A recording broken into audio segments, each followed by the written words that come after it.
Prior to putting your baby in the seat, adjust the carry handle so that it is in the down position and stable. Put your carrier on a firm surface that's flat and do not place it on a couch where it could roll off. Place your baby into the carrier, making sure that their bum is all the way back and they're sitting nice and straight.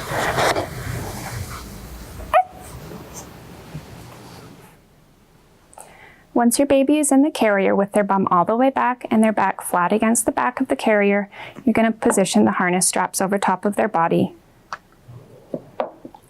Make sure that the webbing comes across over top of their legs and buckle.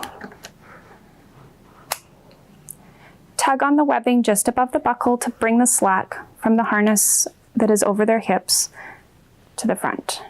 You want the webbing to be nice and snug across their legs. Sometimes newborns will pull their knees up, so if your baby is pulling their knees up, gently grasp their foot and extend it down just enough to allow the webbing to pass only over top of their thigh, taking care that their knee is not caught underneath the harness. Check the position of the chest clip. You'll want to make sure that it's not so high that as you tighten the harness, it goes up into them.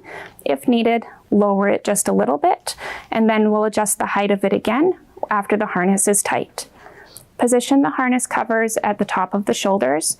With a smaller baby, it may be necessary to remove the harness covers. Once you've done that, you're ready to tighten the harness. Grasp the harness adjuster strap and pull slowly.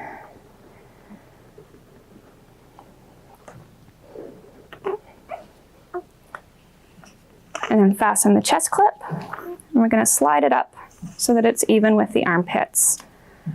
Right now, there's still too much slack in the harness. You can see that you can easily pinch a horizontal fold in the webbing.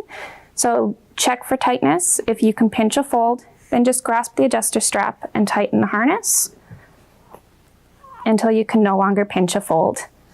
Once the harness is nice and snug, adjust the carry handle into the upright position.